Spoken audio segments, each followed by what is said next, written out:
네, 오늘 함께 나눌 말씀은 로마서 15장 30절에서 33절 말씀입니다. 로마서 15장 30절에서 33절 말씀이고, 제가 가진 성경은 신약 성경 261면에 나와 있습니다. 로마서 15장 30절에서 33절 말씀을 우리 다 함께 읽도록 하겠습니다.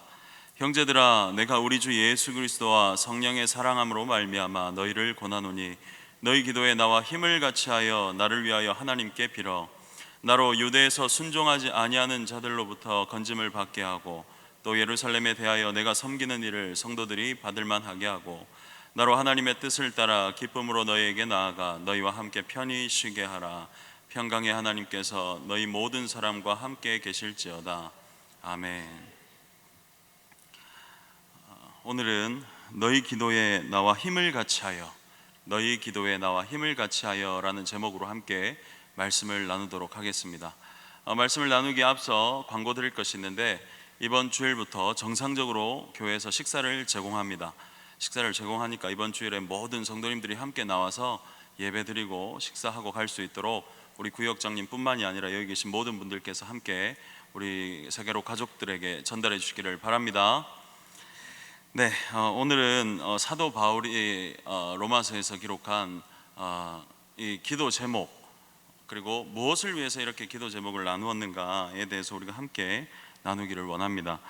여러분, 누구나 현재 자신의 일이 잘 되면 계속 잘 되기를 바랄 거예요. 그리고 계속 거기서 그 일이 잘 되도록 계속해서 거기서 머물 겁니다. 공부를 하는 사람이 공부가 잘 되면 거기서 계속 공부를 하는 거예요.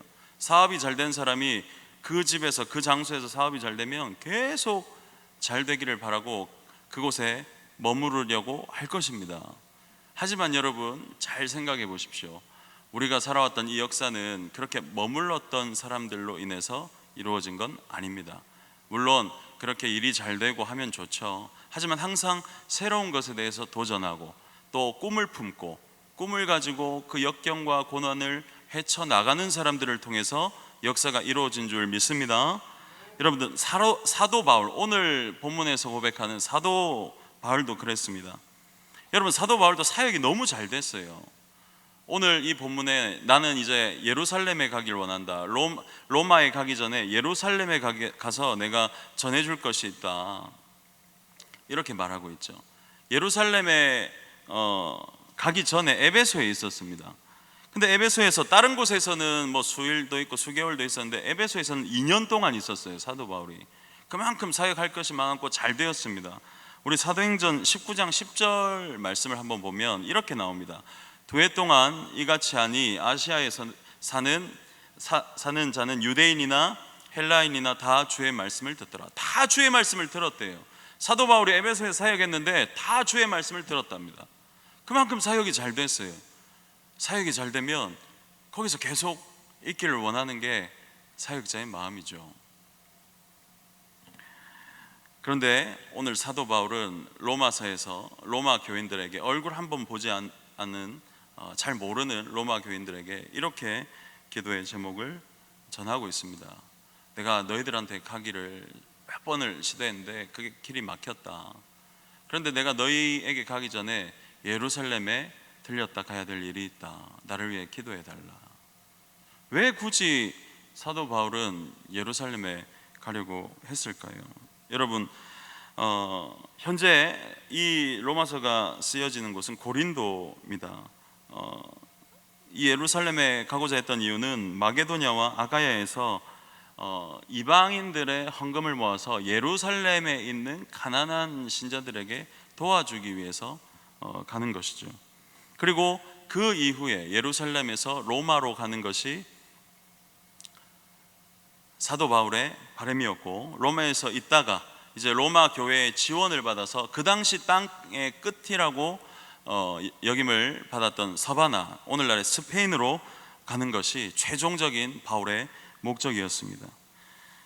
여러분, 잘 보면 여태까지 사도 바울은 동방의 지역에서, 동쪽 지역에서 사역을 잘 해왔습니다. 그리고 그 마무리가 이 에베소 지역이었고 예루살렘입니다. 그리고 서방으로 가는 서방으로 가는 그 사역의 시작의 전초지 기지와 같이 여기려고 했던 것이 로마 교회였습니다. 여태까지는 안디옥 교회의 후원을 받아서 동방 지역에서 잘 사역을 했어요.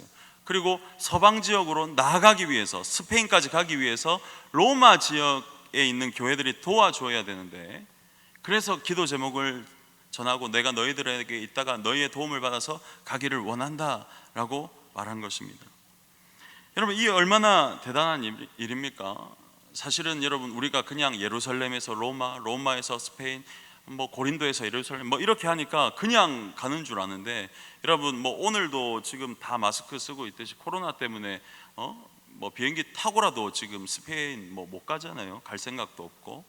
비행기 타도 열 몇 시간 걸리지 않습니까? 여러분, 고린도에서 예루살렘까지의 거리가 약 1300km입니다. 1300km. 1300km. 그리고 예루살렘에서 로마까지의 거리가 2400km입니다. 2400km. 그리고 로마에서 스페인까지가 1130km 정도 됩니다. 지금 사도 바울은 로마 교인들에게 무엇을 기도하고 있냐면, 내가 앞으로 5000km를 걸어가야 될 것인데, 배 타거나 뭐 걸어가야 될 것인데 그걸 위해서 기도해 달라라고 말하고 있는 겁니다. 5000km면 얼마죠? 우리나라 부산에서 서울까지가 한 뭐 480km 정도 됩니까? 그거의 10배입니다. 10배. 뭐 그 당시에 비행기가 있겠습니까? 당연히 없죠. 그 일을 그냥 아무렇지도 않게 말하고 있는 겁니다. 지금 너무 에베소에서 사역이 잘 되고 있는데, 다 내가 말을 하면 다 주의 말씀을 듣고 있는데, 사도 바울은 새로운 도전을 하려고 하는 것이고, 하나님의 꿈을, 하나님의 사명을 따라 나아가려고 하고 있는 것입니다. 사도 바울은 더군다나 그 앞으로 무슨 일이 있을지도 알고 있었습니다. 여러분, 사도행전 20장 22절을 보십시오. 보라, 이제 나는 성령에 매여 예루살렘으로 가는데, 현재 상황에 만족하지 않고 성령 하나님에 매여, 현재 상황이 너무 좋은데도 그럼에도 불구하고 성령에 매여 가는데, 그 길이 어떤 길이었냐면 무슨 일을 당할지 모르는 길이었단 말이에요. 그리고 이어지는 사도행전 20장 23절과 24절에는 이렇게 나옵니다. 오직 성령이 각 성에서 내게 증언하여 결박과 환난이 나를 기다린다. 그러니까 이거를 성령 하나님이 가르쳐 주신 거예요. 결박과 환난이 너를 기다릴 것이다. 그럼에도 불구하고 성령 하나님의 음성에 순종하여 나가는데, 그러고 나서 우리가 잘 아는 이 말씀을 고백합니다. 내가 달려갈 길과 주 예수께 받은 사명 곧 하나님의 은혜의 복음을 증언하는 일을 마치려 하면은 나의 생명조차 조금도 귀한 것으로 여기지 아니하노라.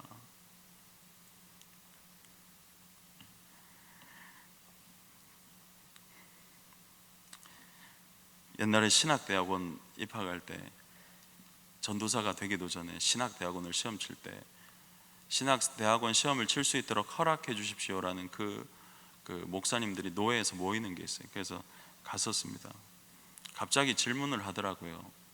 전도사 될 이제 신학대학원 들어갈 후보자들한테 평생에 붙드는 말씀 한 구절씩 다 이야기해 보세요 하니까, 갑자기 옆에서는 누가 말을 못하고 갑자기 버벅대면서 하는 것 같은데, 저는 서스름 없이 이 구절을 답했었습니다. 나의 달려갈 길과 주 예수께 받은 사명 곧 하나님의 은혜의 복음을 증언하는 일을 마치려 하면은 나의 생명조차 조금도 귀히 여기지 아니하겠노라. 그랬던 적이 있었어요. 그런데 우리가 살다 보면 참 이렇게 사람이 바뀌는 거죠. 원래 처음에 먹었던 그 마음이 바뀌고, 원래 처음 흘렸던 그 눈물을 잊어버리고, 처음에 그 하나님의 구원의 기쁨을 다 잊어버리고. 여러분, 사도 바울은 그렇지 않았어요. 사도 바울은 상황과 환경에 만족해하지 않았어요. 거기서 머무르려고 하지 않았습니다. 여러분들 지난주 주일 오전 설교 기억나세요? 지지난주인가요? 그 담임 목사님께서 이런 사람이 구약에도 비슷한 사람이 한 명 있어요. 환경이 괜찮았는데 거기서 믿음으로 말씀을 따라간 사람, 누굽니까? 아브라함입니다. 여러분, 성경 속에서 역사를 이루었던 사람들의 특징을 보면 환경의 상황에 거기서 자신의 그 삶의 선택을 결정하지 않았습니다. 그 삶의 선택 기준은 오직 하나님의 말씀이었어요. 아브라함도 그랬고요, 오늘 본문에 나온 사도 바울도 그랬습니다. 여기 계신 모든 분들이, 여러분들 이 세상 살아봤자 뭐 100년 안에, 이 땅 안에서 뭐 벌써 100년이 뭡니까? 저는 벌써 40년 가까이를 살아가고 있는데 이제 뭐 크게 남지 않았어요. 우리가 뭘 붙들 게 있어서, 뭐가 그렇게 아쉬울 게 있어서 연연해하며 살겠습니까? 부디 여러분들이 처음 예수님을 믿었을 때 그 기쁨과 감사와 그 결단했던 마음과 뜨거웠던 그 눈물을 여러분들 기억하시길 바랍니다. 사도 바울도 그렇게 그 기억으로 사역을 했을 거예요. 그리고 오늘 사도 바울은 로마 교인들에게 말합니다. 내가 다시 나아가겠다. 내가 서쪽으로 끝까지 나아가겠다. 스페인까지 나아가겠다. 너희가 나와 함께 힘을 다해서 기도해서 나를 도와달라. 여러분들, 우리가 함께 기도해서 함께 힘을 모아서 우리 세계로 교회가 정말 하나님의 꿈을 이루는 교회가 될 줄 믿습니다. 그런 그 꿈의 사역 가운데 함께 동력하는 여러분들 되시길 바랍니다. 이렇게 새로운 도전을 하려고 할 때 사도 바울은 어떻게 시작했는가가 중요해요. 여러분, 어떻게 시작했는가? 그럼 이렇게 성령께 매여 인생을 살아가는 사람이 어떻게 살아가는가를 우리가 한번 살펴보도록 하겠습니다. 사도 바울은 앞으로, 아까 말씀드렸듯이 앞으로 자신의 갈 길에 대하여 로마에 있는 교인들에게 함께 이 일에 대해서 기도해 달라고 부탁을 합니다. 본문의 30절을 보도록 하겠습니다. 형제들아, 내가 우리 주 예수 그리스도와 성령의 사랑으로 말미암아 너희를 권하노니 너희 기도에 나와 힘을 같이 하여. 그러니까 지금 말하는 것은 뭐냐면 같이 기도하자는 거예요. 여러분, 엄청나게 지금 괜찮은데 새롭게 막 무엇을 하려고 하는데 앞에 고난도 있고 역경도 있고 그걸 뻔히 알아요. 성령 하나님께서 가르쳐 줬다고 했잖아요. 결박과 환난이 나를 기다린다. 그런데 어떻게 그걸 시작했냐면 여러분들, 기도로 시작했다는 거예요. 기도로. 아직 예루살렘에 가지도 않았고 아직 로마에 가지도 않았고 아직 얼굴 한번 보지 않은 잘 모르는 로마 교인들에게 편지를 보내면서 나와 함께 기도해 달라고 말하는 거예요. 사람이 뭔가 새로운 일을 시작할 때 두렵죠. 잘 안 변하려고 하죠. 안 그렇습니까? 자리도 잘 안 바꾸려고 해요. 자리도 뭐 새로운 뭘 하자 하면 안 될 것부터 시작해요. 막 그렇게 생각하는 거예요. 왜 그런지 모르겠는데 우리 사람의 특성인 것 같아요. 뭔가 좀 그걸 꼭 해야 되나? 이렇게 하면 이런 문제가 있지 않나? 뭐 가능하고 될 거에 대해서 생각 안 하고 그냥 자연스럽게 안 될 것에 대해서, 못할 것에 대해서 생각하는 것 같아요. 뭐 저도 뭐 그랬던 적이 있는 것 같아요. 그런 것 같아요. 그런데 사도 바울은 어떻게 그 일을 시작했냐면 기도로 시작했다는 겁니다. 여러분, 사도 바울은 동방의 사역을 마치고 서방 사역을 시작하는 시점에 있는 거예요. 근데 그 가기 전에 바로 그냥 로마로 가면 좋은데 막 굳이 예루살렘에 직접 가려고 하는 거예요. 왜 직접 가려고 했을 거예요? 궁금하지 않습니까? 그냥 바로 로마 가면 되잖아요. 동방의 사역 잘 마쳤잖아요. 근데 왜 예루살렘에 가겠습니까? 왜 굳이 이방인들의 헌금을 모아서 유대인들이 있는 예루살렘에 가겠냐, 이 말입니다. 근데 이 일을 보면서 사도 바울이 어떤 사람인지를 우리가 생각할 수 있어요. 그 당시에 여러분들 잘 아시죠? 유대인들은 이방 사람들을 개 취급했습니다. 개 취급.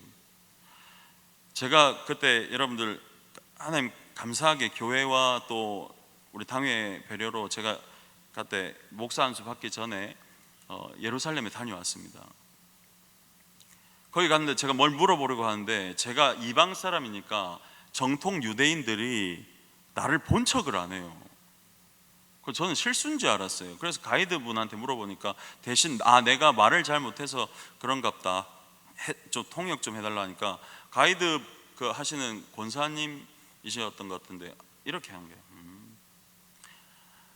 이방 사람들한테는 말도 잘 안 섞습니다. 그리고 더군다나 전 여자라서 본 척도 안 할 겁니다. 말 그대로 본 척도 안 하더라고요. 아직도 그래요. 아직도. 근데 이 당시에 또 마찬가지였습니다. 유대인들이 이방인들의 헌금을 받겠습니까?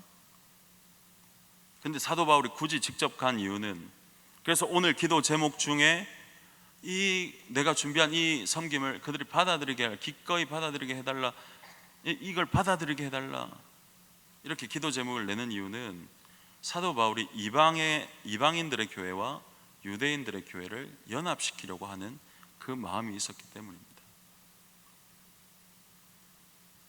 그게 얼마나 어려운 일인지 아시겠습니까? 자기가 섬기러 가는데 죽음을 무릅써야 된다는 거예요. 죽음을 무릅쓰면 나한테 보상이 와야 되는데 그게 아니라 내 섬김을 제발 좀 받아들이게 해달라, 이렇게 지금 기도 제목을 내는 겁니다. 사도 바울이 어떠한 마음으로 복음을 전하는지 여러분 마음에 좀 와닿으세요?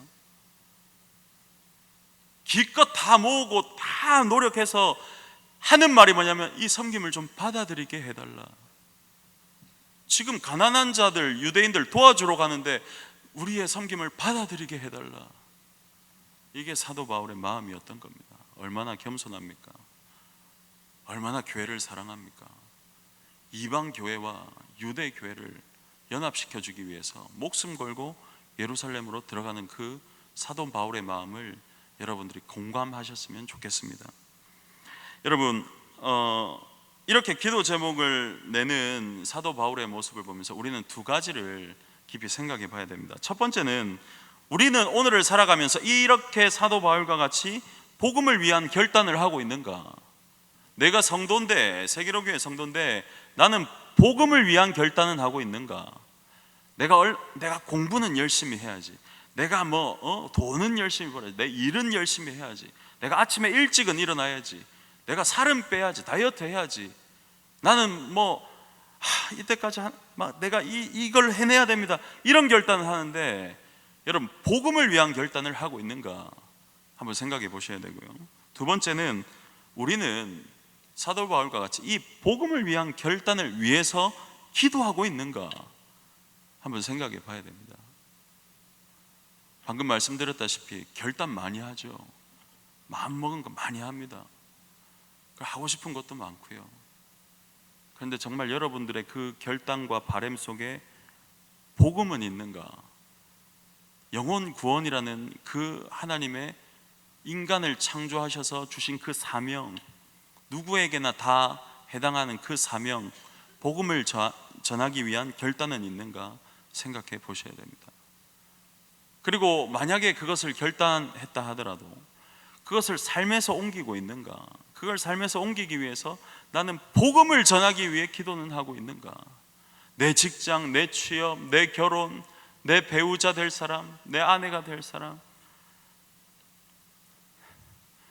내 공부 이런 것들은 너무 많은데 그걸 기도하지 말라는 말이 아니죠.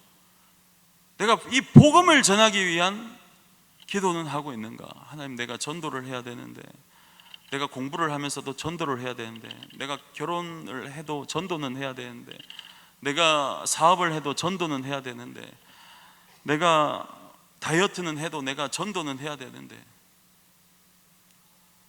복음을 위한 결단은 하고 있고 또 그 결단을 위해 그걸 삶에서 옮기기 위해 기도는 하고 있는가 생각해 봐야 돼요. 사도 바울이 그렇게 하고 있습니다. 내가 사바나로 가고 싶다, 내가 예루살렘에 갔다가 로마 너희에게 들려서 편히 쉬다가 너희의 보냄을 받아 사바나 스페인으로 가고 싶다. 근데 거기에서 머물지 않았어요. 그냥 바램만 갖고 있지 않았습니다. 사도 바울은 그걸 위해서 기도하는 거예요. 오늘 이 본문이 바로 그 내용입니다. 그래서 함께 기도해 주라, 나와 힘을 같이 해서. 내가 그래서 예루살렘에 가겠다 해서 가잖아요. 가겠다고 해서 가지 않습니까? 가고 나서 바로 예루살렘 거기서 붙잡히지 않습니까? 그래서 성 밖으로 끌려가서 죽을 위기에 처하지 않습니까? 사도 바울은 그 죽을 위기를 위해서 기도했다는 겁니다. 여러분, 다시 한번 우리가 이 사도 바울의 기도를 보면서 나는 과연 오늘 복음을 위해 생각하고 결단하고 있는가? 그리고 나는 이를 삶 가운데서 증거하기 위해 나는 이를 위해 기도하고 있는가? 한번 생각해 보시는 시간 되시길 바랍니다. 그리고 여러분, 이 사도 바울의 기도 제목을 통해서 또 기도를 통해서 이 사도 바울은 삶 가운데서 그대로 다 살아갔습니다. 그래서 제가 지금부터 다시 말씀해 드릴 것은 이 기도들이 어떻게 되었는가? 기도를 하면 응답을 받아야 되잖아요. 그래서 이 기도들이 어떻게 응답을 받게 되었는가 한번 하나하나 자세하게 보도록 하겠습니다. 사도 바울은 오늘 본문에서 세 가지 기도 제목을 전하고 있다는 걸 제가 말씀드렸죠. 본문의 31절, 32절을 보면 나로 유대에서 순종하지 아니하는 자들로부터 건짐을 받게 하고, 첫 번째가 유대에서 순종하지 아니하는 자들로부터 건짐을 받게 하고, 첫 번째 기도 제목입니다. 두 번째는 예루살렘에 대하여 내가 섬기는 일을 성도들이 받을 만하게 하고, 그게 두 번째예요. 세 번째 기도 제목은 뭐냐면 나로 하나님의 뜻을 따라 기쁨으로 너희에게 나아가 너희와 함께 편히 쉬게 하라, 로마로 가게 해달라, 이겁니다. 자, 첫 번째 볼까요? 이는 사도행전 21장 27절부터 이야기에 상세하게 나옵니다. 사도 바울이 예루살렘에 도착하니 아시아로부터 온 유대인들이 바울을 잡아 소동을 일으킵니다. 바울을 잡았어요. 그리고 소동을 일으킵니다. 그리고 성 밖으로 끌고 갑니다. 여러분들, 이 시대에서 성 밖으로 끌고 간다는 건 무엇을 의미하냐면 이 사람을 내가 돌로 쳐 죽이겠다라는 의미입니다. 하지만 여러분, 사도행전 21장 31절과 32절을 보면 이렇게 나옵니다. 그들이 그를 죽이려 할 때에 온 예루살렘이 요란하다는 군대의 천부장에게 들리며, 여러분 보십시오. 군대의 천부장에게 들렸다는 것. 오늘날로 말하면 가까이에 진해 해군사령부 있겠죠. 아니면 부산에는 53사단 그쪽이 있습니다. 그냥 군대 천부장이면 연대장님, 대령급 정도 됩니다. 군대 그 장교에게 들렸다는 거예요. 여러분, 이 이야기가 소란이 일어났으니까 천부장께까지 이야기가 들어갔다는 것도 하나님의 은혜인 거예요. 그냥 당연히 들어갔을 거라 생각하면 안 됩니다. 바울 하나 바울은 이미 소문이 안 좋은 사람이었는데 유대인들로부터 그 사람 한 명 죽이는 게 천부장에게 들어갈 일입니까? 우리는 이걸 잘 생각해야 돼요. 천부장한테 그 이야기가 들어갔고 그것도 은혜인데, 문제는 천부장과 군인들이 그 일을 현장에 갔다는 겁니다. 갔다는 거. 그게 하나님의 은혜라는 거예요. 그리고 이 보시면 알겠지만 그가 급히 군인들과 백부장을 거느리고 이거 부하들 다 거느리러 갔다는 거예요. 내려가니 그들이 천부장과 군인들을 보고 바울치기를 그치는지라, 바울치기를 그쳤대요. 여러분들, 방금 기도의 응답이 일어난 거 보셨죠? 내가 그들의 유대에서 순종하지 않은 자들로부터 건짐을 받게 한 것, 지금 방금 천부장과 그 백부장 부하들, 그 군대를 통해서 응답받은 거 보셨어요? 기도 응답이 항상 내가 아름다운 상황에서 다 이루어질 거라 생각하지만 지금 사도 바울은 혼자의 몸으로 수십 명, 수백 명한테 끌려가서 죽을 위기에 처해 있었어요. 근데 군대가 나타나서 건졌다는 거예요. 그리고 끌고 갑니다. 자, 첫 번째 기도의 응답이 일어난 거예요. 이건 명확한 사실이고 성경에서 성경을 증명하는 겁니다. 자, 두 번째 기도 제목 볼까요? 예루살렘에 대해 내가 섬기는 일을 성도들이 받을 만하게 하고. 여러분, 아까 말씀드렸다시피 가난한 자들이지만 바울이 돈을 가지고 간다 해서 받는 게 아니라니까요. 그 당시 유대인들이 얼마나, 지금도 그런데 그 당시 유대인들이 얼마나 이방인들을 사람 취급, 개 취급도 안 했습니다. 그런데 그걸 받는다는 건 굉장히, 이거는 놀라운 일인 거죠. 그런데 어떻게 이 기도의 응답이 이루어지는지 매우 명확하게 나와 있습니다. 사도행전 21장 17절에 보면 예루살렘에 이르니 형제들이 우리를 기꺼이 영접했다라고 나옵니다. 우리가 사도행전만 읽으면 이 한 구절 그냥 넘어가는 구절이에요. 그런데 로마인들에게 기도 제목 부탁한 이 기도의 제목을 보면 이 기도의 응답이 여기에 나타나는, 기꺼이 우리를 영접했다는 겁니다. 바울의 섬김을 받아들였다는 거예요. 이 놀라운 사실입니다. 이 사실은 아까 말씀드렸다시피 이방교회와 유대인 교회가 원래는 인간적으로는 도저히 하나가 될 수 없는데 복음으로 연합을 하는 중요한 사건이라는 것입니다. 그리고 여러분, 세 번째 기도 제목을 보면 아까 로마로 가게 해달라, 너희와 함께 있다가 또 서바나로 가겠다, 스페인으로 가겠다, 이렇게 했죠. 사도 바울이 예루살렘에 들어가서 얼마나 여러분 많은 일을 겪은지 아시죠? 사도행전을 보시면 죽을 고비도 넘기고 백성들 앞에서 자신을 변호해야 했고 공회 앞에서 또 증언해야 했고, 고발당하고 또 변명하고 결국 감옥에 갇히게 됩니다. 이런 일을 겪었단 말이에요.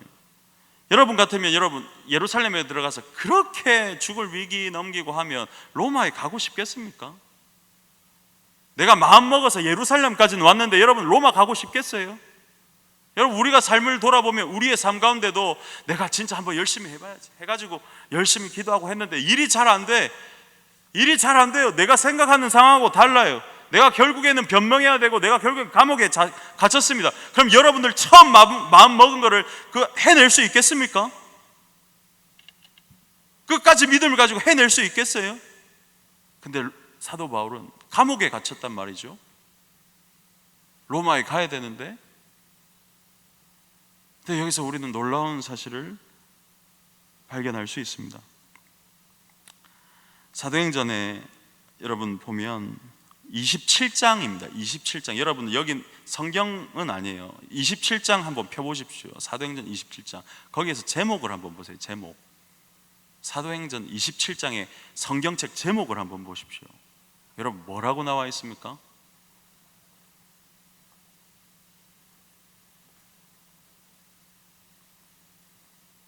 사도행전 27장의 제목, 1절 위에 있는 제목, 바울이 로마로 압송되다. 여러분 로마 간 거예요. 지금 어떻게 해요? 압송당해서. 아무리 그래도 압송은 아니지 않습니까? 기도 응답이면 좀 자유의 몸으로 로마에 싹 가벼운 마음으로 가야 되지 않습니까? 라고 생각할 수도 있겠습니다. 하지만 여러분, 사도행전 23장 12절과 13절을 제가 읽어드리겠습니다. 날이 새매 유대인들이 당을 지어 맹세하되 바울을 죽이기 전에는 먹지도 아니하고 마시지도 아니하겠다 하고 이같이 동맹한 자가 40여 명이었더라. 사도 바울을 죽이려고 내가 먹지도 않고 마시지도 않고 자지도 않겠다, 난 진짜 이 사람 죽여야겠다라고 동맹한 사람이 40명이랍니다. 40명. 그러니까 오늘날로 생각하면 이제 암살자들이죠. 테러리스트들. 그 사람이 40명이었습니다. 사도 바울이 만약에 감옥에 갇혔다가 자유의 몸을 풀려났습니다. 로마로 가려고 갑니다. 이 40여 명 중에 한 명한테 안 걸렸을까요? 죽지 않았을까요? 죽이기를 각오한 자가 먹지도 않고 마시지도 않고 자지도 않고 내가 진짜 사도 바울 죽여야 내가 먹겠다라고 한 자가 40명이었는데 그 중에 한 사람한테 걸려서 안 죽었겠습니까? 여러분, 이제야 사도 바울이 왜 로마로 압송당했는지 이제 이해가 가세요? 로마에 압송당하는 그 모습은 우리가 볼 때는 이게 뭐야? 라고 생각할 수 있겠지만 이건 완벽한 보호 아래, 군대의 보호 아래 로마에 갈 수 있었던 방법이었던 것입니다. 우리 눈에 보이는 것과 하나님의 방법이 때로는 다를 수가 있습니다. 여러분, 처음에 돌아가서 사도 바울이 상황 때문에, 환경 때문에 거기서 머물렀습니까? 사도 바울이 잘하고 있었잖아요. 거기에 안주했습니까? 아닙니다. 하나님의 말씀에 따라, 성령 하나님의 인도하심에 따라 그 상황과 형편의 만족감과 상관없이 자기는 하나님께서 주신 사명을 따라 나아갔습니다.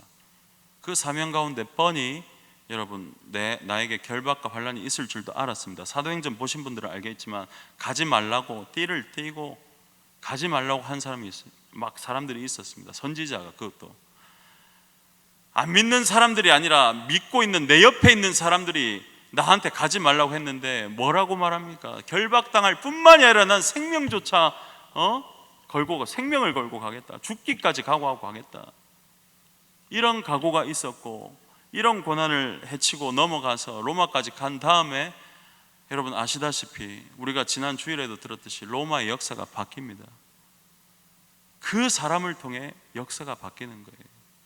처음으로 돌아갑니다. 여러분, 자기 자신의 환경과 상황에 일이 잘 될 수도 있죠. 잘 되지 말란 말 아닙니다. 근데 거기서 안주한 사람들을 통해서는 하나님의 역사는 이루어지지 않습니다. 계속해서 나아가야 됩니다. 우리는 계속해서 나아가야 돼요. 하나님의 사명을 따라, 말씀을 따라 나가야 된다는 것입니다. 마태복음 6장 33절 여러분 잘 아시죠? 그런즉 너희는 먼저 그의 나라와 그의 의를 구해라. 그리하면 이 모든 것을 너에게 더하겠다. 여러분들, 사도 바울이 복음 전하다 굶어 죽었습니까? 사도 바울이 복음 전하다가 입을 것이 없어서 벌거벗어서 부끄러워서 복음 못 전했습니까? 아니면 사도 바울이 복음 전하다가 마실 게 없어서 목말라 죽었습니까? 왜 우리는 하나님을 믿는다 하면서 먹을 것, 입을 것, 마실 것 때문에 목사님 교회를 나가기가, 기도하기가 힘들어요? 왜 그러는 거죠? 여러분, 오히려 더 힘들면 힘들수록 하나님을 의지하셔야 됩니다. 더 힘들면 힘들수록 더 하나님을 의지하셔야 돼요. 힘들면 힘들수록 왜 교회 나가기 싫은 줄 아세요? 그건 사단이 그걸 이용하기 때문입니다.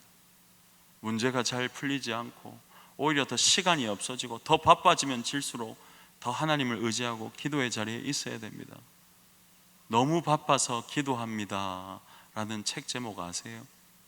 여러분, 저도 세계로교회에서 일을 하는, 사역을 하는 사역자입니다. 출근 시간은 있는데 퇴근 시간은 정해진 게 없죠. 저는 새벽 기도 마치고 집에 가서 아이들이 어린이집 가는 그 시간 사이밖에 아이들을 안아줄 시간이 없습니다. 언제 어떻게 들어갈지 모르고 일찍 들어간다 한들 너무 잠이 와서 잠밖에 자지 않습니다. 그래서 저는 때로 이렇게 생각했습니다. 난 열심히 일하고 있어. 난 너무 열심히 일하고 있어. 괜찮을 거야. 하나님께서 영광 받아 줄 거야 라고 생각했는데, 일에 대해서만 그렇게 생각했던 것 같아요. 그래서 제가 돌아보니까 어느 순간 내 영적으로 메마르고 눈물도 안 나오고 그랬던 것 같았습니다. 그래서 그렇게 살아가던 중에 지난주에 또 제가 구역 모임을 갔는데,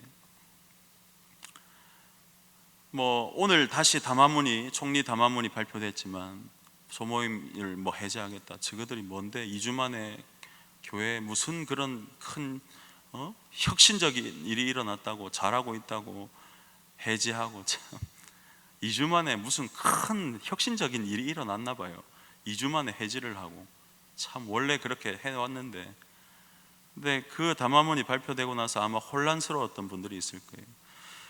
그 전주에 제가 구역예배 갔다가 그 다음 주에 구역예배 가서 꼭 다음 주에도 모입니다 라고 했는데, 이제 아내분은 오시고 남편분은 안 오셨더라고요. 그 구역 모임에. 그 집사님 제가 좋아하는 집사님이에요. 따로 얘기도 하고 또 만날 겁니다. 지금도 영상을 보고 있을 거예요. 여기 왔는지도 모르고. 되게 좋아해요. 형 같고 좋아해요. 그 구역 모임에 안 온 집사님 때문이 아니라 그냥 남편은 안 오고 아내는 오는데 그냥 갑자기 너무 슬프더라고요. 아니 뭔데 이렇게, 왜 이렇게 할 수밖에 없지? 왜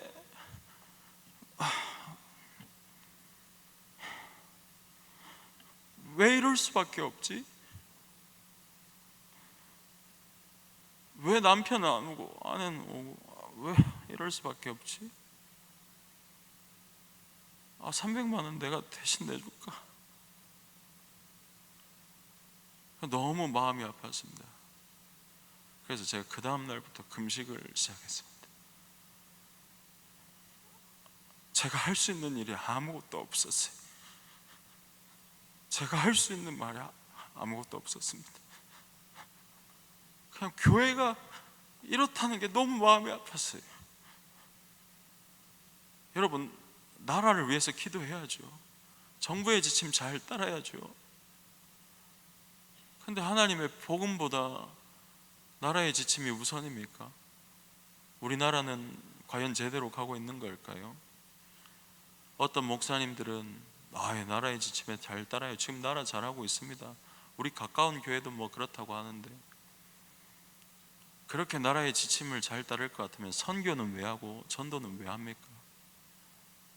이슬람 국가에 가서 왜 선교하죠? 이슬람 국가는 이슬람대로 살게 놔둬야 되지 않습니까?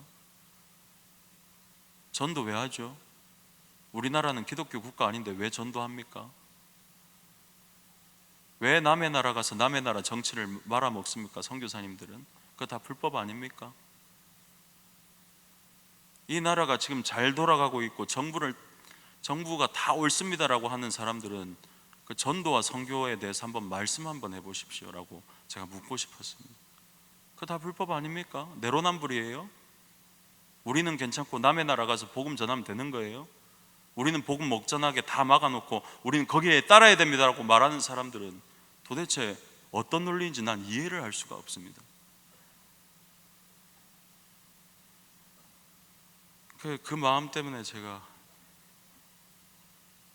그냥 그 집사님 때문이 아니라 그냥 마음이 너무 아파서요.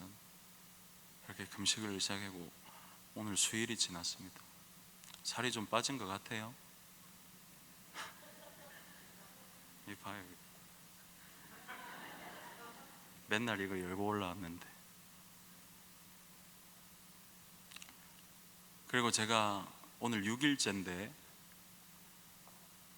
지금 하나님의 은혜대로라면 한 이번 주일 10일까지 아니면 20일 지금 몸 상태대로라면 가능할 것 같아요. 그런데 하나님께서 구하시는, 나한테 말씀하신 마음을 주시는 것은 아니 네가 더 기도했으면 좋겠다. 근데 정말 준비를 잘해서, 원래 금식을 하면 예를 들어 10일을 할 것 같으면 10일 전부터 준비를 해서 10일을 금식하고 10일 이후에 또 보식을 하고 뭐 이렇습니다. 저는 근데 감격스럽게 그렇게 했어요. 그래서 저는 오늘까지 마음먹었던 대로 오늘까지 이렇게 하고 다시 9월 한 달을 위해서 준비를 할 겁니다. 저는 그렇게 결단했어요. 여러분들 보고 다 금식 기도하라는 거 아닙니다. 물론 여러분들이 다 같이 금식 기도하면 하나님이 좋아할 거고 이번 주 식사당번도 좋아할 겁니다. 그렇게 하라는 건 아니지만 분명한 건 여러분 기도를 결단하셔야 돼요. 지금은 기도해야 될 때입니다. 여러분 지난주 오후 예배 우리 김보겸 목사님 설교 기억나세요? 기도에 대한 설교였습니다. 우리 둘이 뭐 짠 건 아닙니다. 저도 여기에 대한 마음이 강했습니다. 그리고 오늘까지 이렇게 금식으로 기도하고 있습니다. 여러분 저와 함께 힘을 같이 해서 우리 교회가 힘을 함께 해서 기도합시다. 여러분 기도해야 될 때이고 기도하면 죽을 고난, 죽을 상황이 와도 우리를 살려주시고 그렇게 나아가는 성도 한 명 한 명을 통해서 역사는 이루어질 것입니다. 그걸 믿으시고 기도하는 여러분들 되시길 바랍니다.